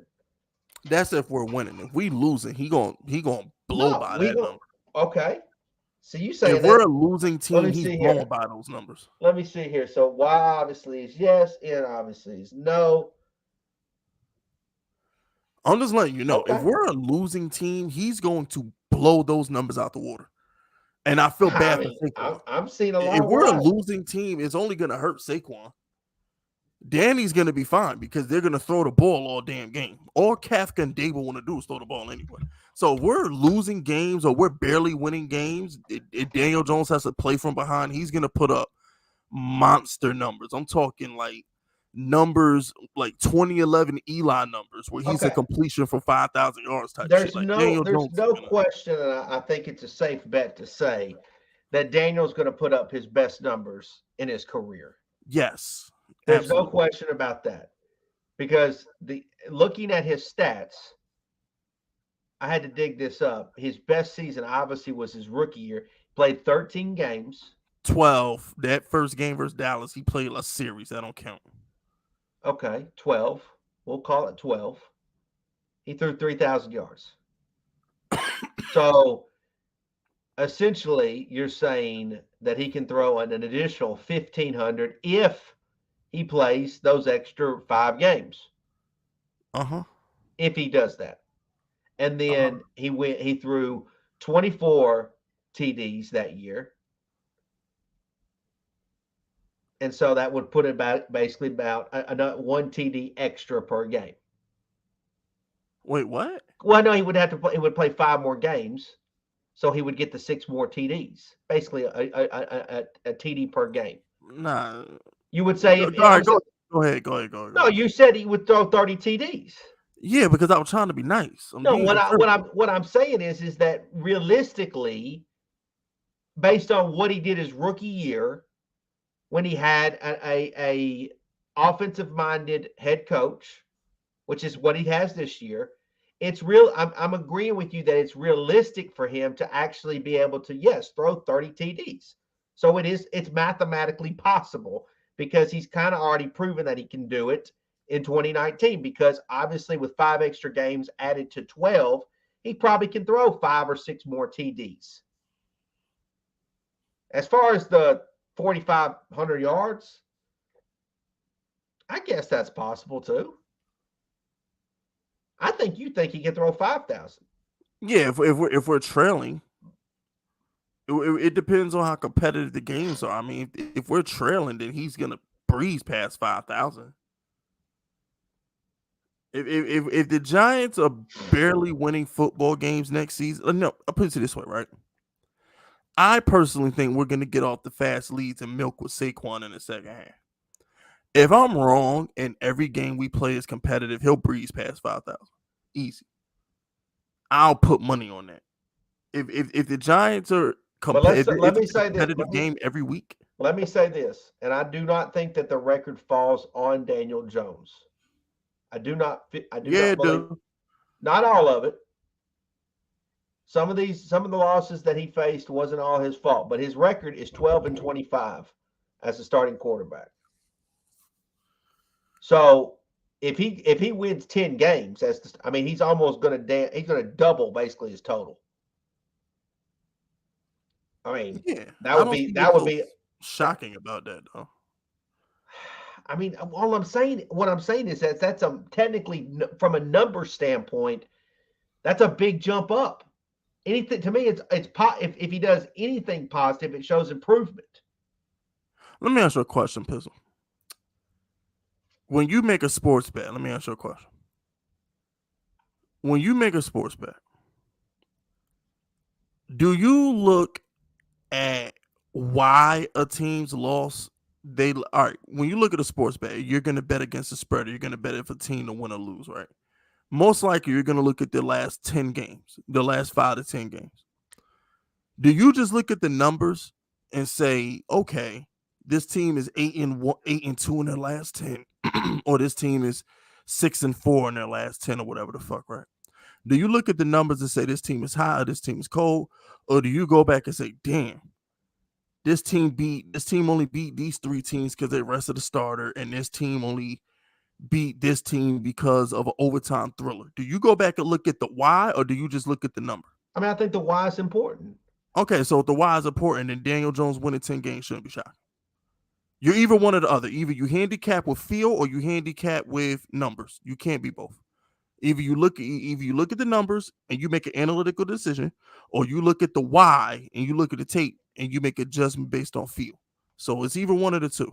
If you look at it from an analytical perspective, Daniel Jones winning 10 games is not even possible. It would be astronomically impossible. And if he did do that, it would be a what the fuck analytically. But from a reality standpoint, if you just look at the cause and effect and the reasoning behind his record, then him winning 10 games shouldn't shock you. Well, no, but here's the thing. Like, I believe in Daniel Jones, and like if he was the quarterback for, let's say, the Kansas City Chiefs, I'd say right now he would be a household. Like, his name would be even better in the national media, because I think he would play even better. Okay, I'm gonna stop you right there. You don't need to say anything else. Okay, you prove my point. I rest my case. We can end the show on that. No, I'm not saying that, but it has nothing to do with because we got the best offensive coordinator in the league now. Nothing. Brian Dable was the best offensive coordinator on the planet. None of this discussion has to do with Daniel, because when you say 30 TDs and you say 4,500 yards, which I think is possible, average season. I'm saying it is possible. That also requires that his teammates also play to that level as well. But hold on, Pizzle. The Carson Wentz threw 27-7 and got cut. So 30 touchdowns of 4,500 yards is an average season. That's not even special. That's conservative. I understand that. I understand that. But here's the big thing that Giants have to do this year. And I understand you're saying 10 wins. I get it. The Giants have to, at bare minimum, have to show improvement. Everybody. Right. Everybody has to. On your previous comment, though. I want to focus on your previous comment. You said if he played for the Chiefs and Andy Reid, he'd be a household name. He better be a better quarterback. Well, I think he we get a got lot the more next best respect. thing in Brian Dable because he's been the best offensive coordinator in football the past 2 years. Okay. This is a guy who put a 50 on Belichick in a playoff game. This is a guy who put up 45 on Spagnuolo in the divisional game. Like, we got the best offensive coordinator on the planet right now. So as far as I'm concerned, you just proved my point. You just gave Daniel Jones one of the best offensive minds in the league, who's going to make him and Tony and these guys look better. And we now have an offensive line with Glowinski and Evan Neal, Andrew Thomas. Everything's fine. Everything's fine. I'm trying to explain to y'all, everything is fine. We good. We ain't got no worries over here. We good. All this extra stuff is just we got too much time on the hands and we trying to overthink and try and figure out what's gonna go wrong. But we're fine. I don't think I'm worried about what's going wrong, Fist. I think what I'm trying to say is that the Giants haven't shown me or any Giants fan that that they're necessarily a safe bet to win 10 games. Now I can be optimistic and say, yeah, I think they can get there. I can look at the schedule and say, yeah, I think they can do good things. I think it can happen. But is it a safe? No, it ain't a safe bet. None of this shit is about the team. It's about the quarterback. It's about the quarterback. You know why? You know why the Packers are still gonna win 12 to 13 games? Because of Aaron Rodgers. You know why the Tampa Bay Buccaneers are gonna win 11, 12 games? Because of Tom Brady. I don't think those teams are doing that, Fisk. Shit. You don't think Aaron Rodgers is good for 12 wins? How much you want? I'm gonna tell you what. I think Aaron Rodgers is still going to be good this year, but I don't think he's going to be at the MVP level that he was last year. Shit. I think losing Devontae Adams is a big fucking deal. No, it's not. What do you mean, shit? No, it's not. He's about to make Alan Lazard look every bit as good as Devontae. Watch. They said the same thing when they lost Greg Jennings. Boom, he made Jordy Nelson look like a star. They said the same thing when they lost Jordy Nelson. Boom, he made Devontae Adams look like a star. Aaron Rodgers is going to make another receiver, period. I'm not worried about Aaron Rodgers. He'll be fine. I think Brady might be done. Not yet. Nah, not yet. Brady ain't done. Brady ain't done. Even bad Brady's still going to throw for them. Brady ain't done. He got too many weapons out there. Okay, so let me ask you this. Are you do you think that the Giants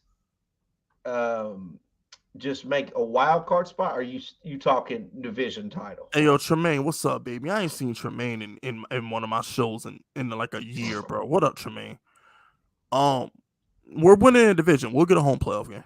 So okay, just out of curiosity, give me the division records. Giants will win 10. Oh, 10-7. I think the Giants will win 10. I think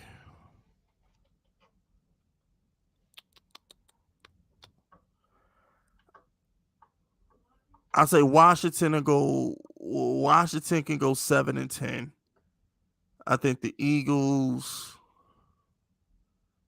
and Washington will be around 6-11, 7-10. Damn. And I think the Cowboys will probably be 8-9. So you just think that I'm stupid when I say that I think the Eagles are the team to beat in the East? Absolutely. They're not even better than the fucking Cowboys. They're not better than the Cowboys. They're not better than the Cowboys or the Washington. They're not. They're the fourth best team. They're the fourth best team in this division. They're not better than Washington when they're healthy. Let me tell you something. Washington with that Dotson, that rookie with Terry McLaurin, and they got freaking Carson Wentz who's gonna deliver them the ball. Nah, they're fine. Oh, I definitely think Washington's a little sneaky with that defense. That front seven. I think they're a little sneaky, and there's no question about that. The Washington, I think Hurts isn't good. He's not like people are putting a lot of faith into a guy who's not a good quarterback. He's not a good quarterback. Hey, if the Eagles had a quarterback that I respected, I would understand. But y'all, what the hell are y'all fearing with the Eagles for? What is it's not a fear of them. No, what is special about the team that they're better than Dallas? What's special about them? I'll take my Giants bias out of this right now. If I wasn't a Giants fan, I would put my money on the Cowboys to win this division. What makes the Eagles better than the Cowboys? I just personally like what the Eagles have done in the offseason. I think, look, I agree with you that I don't think Jalen Hurts is that good. But adding A.J. Brown is going to help He's him not be that better. good of a receiver. But it's going to help him be. It's going to help him be better. It is. It's going to improve Hurts' game. It gives him another option. There's no question that they went out and got a couple good defensive players too in the draft. Like they got younger and a little bit better. It doesn't mean that A.J. Brown's a top 5 receiver in the league or top 10 or anything like that, but he's definitely going to help. He's definitely going to help. What was the Eagles' record versus winning teams last year? Weren't they like 3-7 or something stupid like that versus winning teams last year or something like that? Do you know what it is? The Eagles were. All I know is they had a losing record versus winning teams. The Eagles only had a winning record versus bad teams last year. That's it. Jalen Hurts can't beat good quarterbacks because good quarterbacks make them trail. When they came out and tried to throw the ball the first half of the season last year, they were a horrible football team. They didn't start winning games, so they started running the ball. I'm sorry. I'm not going to pick some team that has to run the ball and play defense to win a division with Daniel Jones in it. I'm not doing it. It makes no sense. They don't have a quarterback. It's 2022. You're not going to win no division. You're not winning any division running the ball and playing defense. The Colts led the league in rushing last year. Did they win the division? No.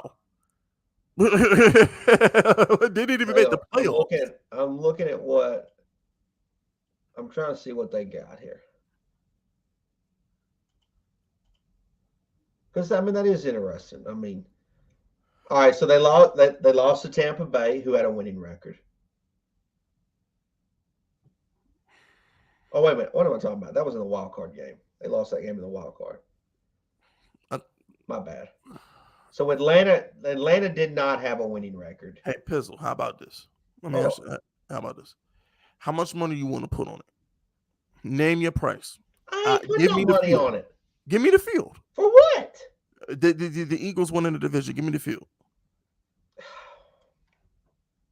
I'm so confident that the Eagles will. They're not winning the division. I'll take the field. Okay, hang on. Washington could win the division for all I know the Eagles ain't winning. Let me do this. I'm gonna read down the schedule for the Eagles. Week 1, they're at Detroit. Loss. I think that's a sneaky game. I think that's a tight game. I think they win that game. But that's tight. That game gonna be tight.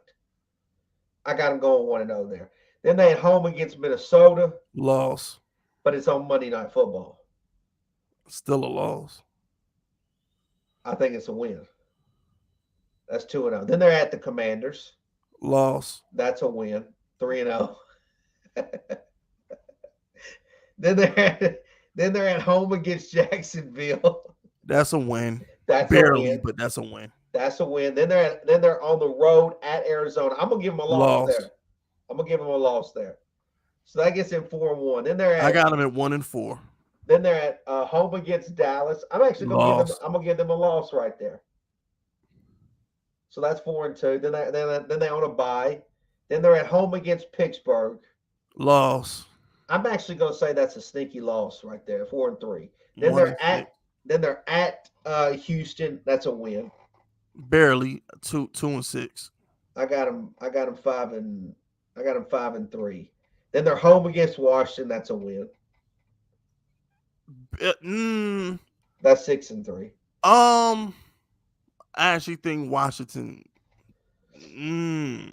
I'll be nice. 3-6. Then they're at Indy. Loss. 3-7. 6-4. Then they're home against Green Bay. Loss. 3-8. That's a tough one. How was that tough? I'm gonna give them a loss. That's 6-5. How was Jalen Hurts versus Aaron Rodgers tough? I'm just messing, but then they home against Tennessee. That's a win. Loss. 7-5. That's a loss. Then they at the Giants. Loss. That's a loss. They 3-10. 7-6. Then they're at Chicago. That's a win. 4-10. That's 8-6. Let me see here. Then they're at the Cowboys. 4-11. For some reason, I'm gonna give them a win there. 4-11. I'm gonna say 9-6. By that time, Michael Gallup would be healthy and shit. Nah, they 4-11.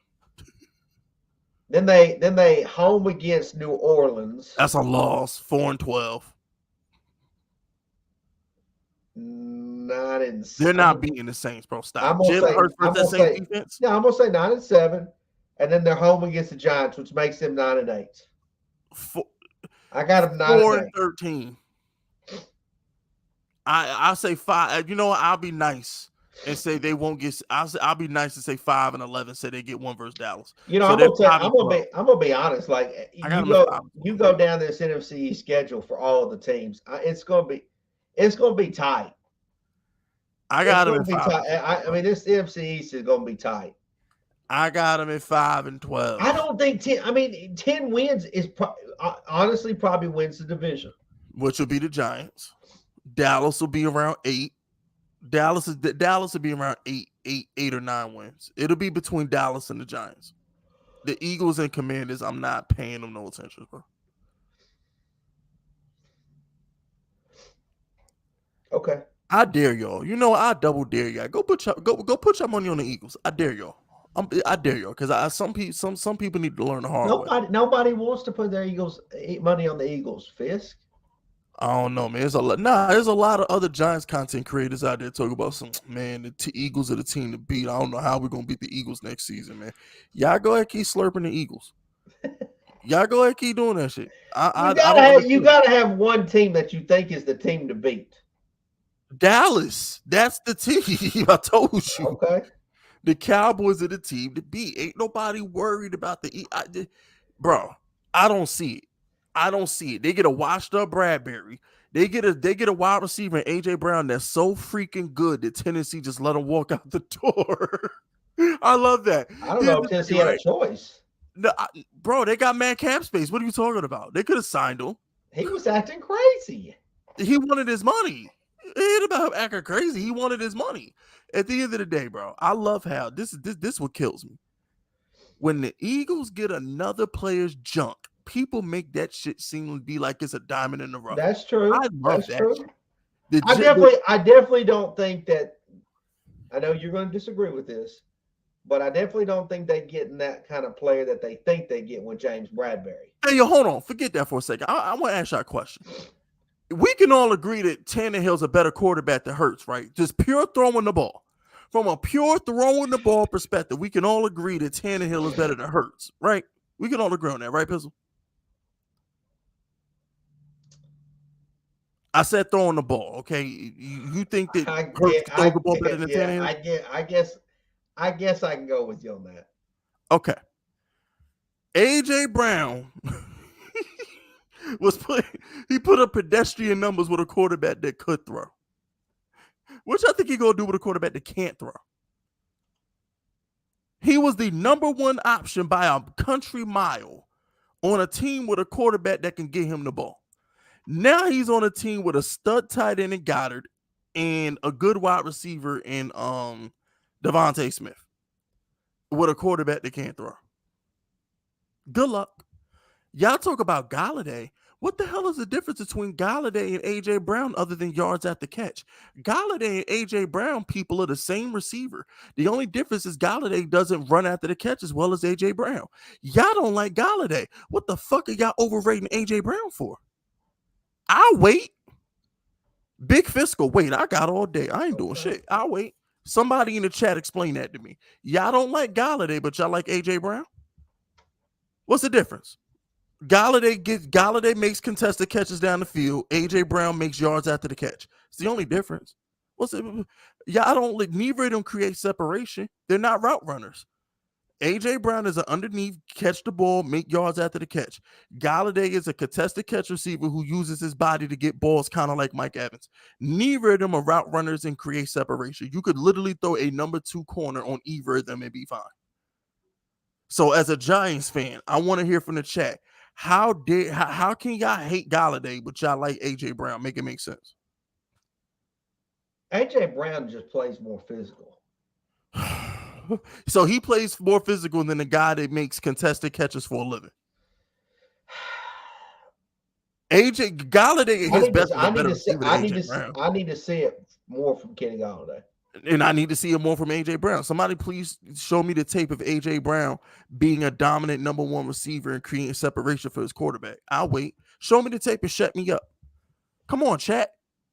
Show me the tape and shut me up, because I'm trying to understand why y'all bigging up AJ Brown. I don't get it. I don't get it. I don't get it. Other than the fact that he's an Eagle and y'all love to suck off the Eagles, because I'm upset now, because I love the fact that ain't nobody sucking off the Eagles. No, yes, they are, Pizzle. This ain't even about you right now. This is about every podcast I turn on, everybody picks the Eagles. This is about every channel I turn on, everybody picks the Eagles. It's about every other Giants content creator saying the Eagles are the team to beat. I'm sick and tired of people talking about the Eagles. I never felt this way about Dallas because Dallas always deserved the hype. I get it with Dallas, and Dak is a good quarterback. I understood it with Dallas. But with the Eagles, I don't get it. I don't get it. There's 4 wide receivers in the division right now better than A.J. Brown. Maybe even 5 if I include Devontae Smith. Devontae Smith is a better pure wide receiver than A.J. Brown. Period. Tony is a better pure receiver than A.J. Brown. CeeDee Lamb. Michael Gallup, when he's healthy, is better than A.J. Brown. And Terry McLaurin is the best receiver in the division.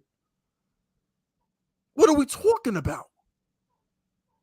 Golladay, Golladay, forget Golladay for a second. Bradbury, y'all couldn't wait to get rid of Bradbury. Y'all was calling me dumb for wanting to keep Bradbury. And now y'all bigging him up because he an Eagle? The Tennessee Titans don't have a starting wide receiver. They got the corpse of Robert Woods. Traylon Burks got asthma, can't even play whole games. And some dude named Nico Roby Wicca Wakanda is on the other side. I don't even know the dude. But they got rid of A.J. Brown. And now he go to the Eagles and he the shit. Make it make sense. This dude, Jaylen Brown, the best pass this bozo threw in the playoff game hit Tom Brady on the sideline. When Carson Wentz was balling, I feared the Eagles. When Nick Foles was on the bench coming in, leading in the playoff wins, I feared the Eagles. Give a fuck about Hurts? What we talking about? You think Wink Martindale blitzing defense gonna let this dude Jalen Hurts eat? He couldn't be Patrick Graham. The 2 times the Giants saw Jalen Hurts last year, he was horrible. Horrible. That is true. And that was Patrick Graham playing conservative. How you think Jalen Hurts gonna look when that heat coming to get him? Huh? Come on, man. Like, stop. Dak scares me. Dak scares me. The Cowboys scare me. Zeke, CeeDee, Michael Gallup when he get back, that scares me. Tony Pollard, that scares me. The Eagles, please. Stop. Please. No. Why don't we end this podcast with that right there? Yeah. I mean, you just cut that mean promo, and there's nothing you can do but go down. I agree, Pizzle. I agree, man. I agree. I don't think I don't necessarily think anybody's necessarily scared of the Eagles. I just think, gun to their head, if they had to pick one. You're not scared of the Eagles, Pizzle. I give you that. No, I'm not scared of them, but I will say that I think if the Giants want to win this division, they got to beat the Eagles. We got to beat Dak. I think they got to beat. I think the Cowboys are gonna.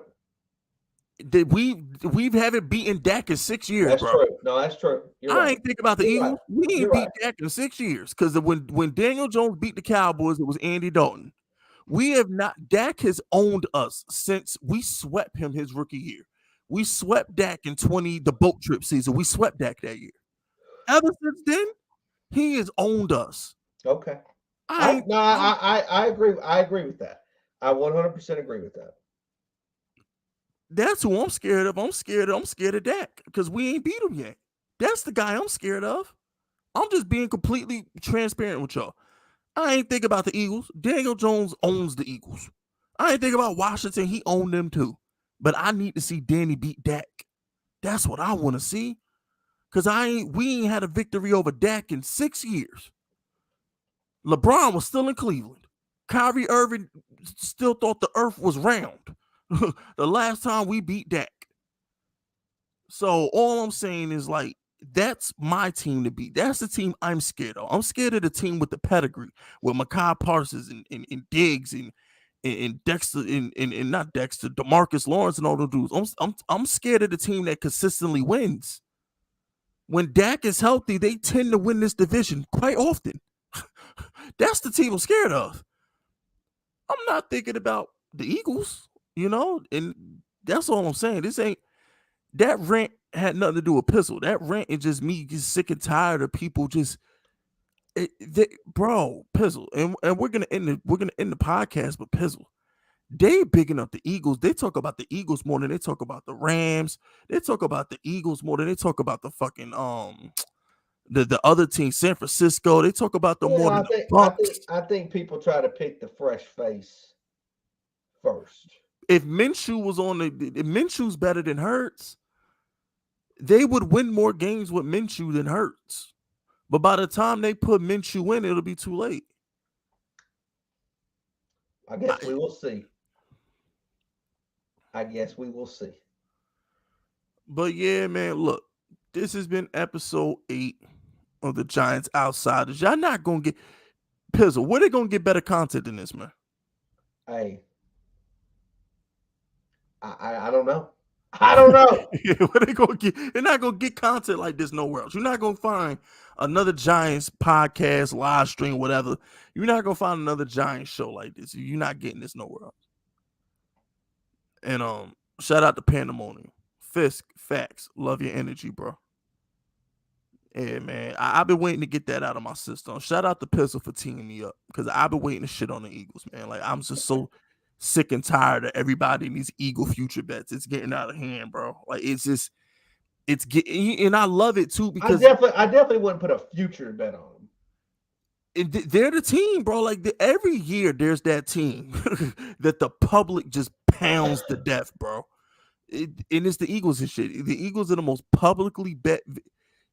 Pizzle, you and I have been betting for decades. You know how this ends. Vegas is gonna clean up with these Eagle bets, bro.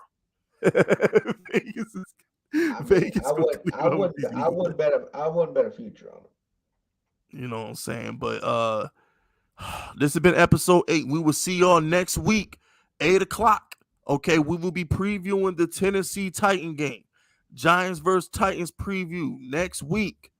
And we will also be holding Kai Pizzle accountable because Darius Slayton won't be here next week. So okay. There we go. We will see y'all.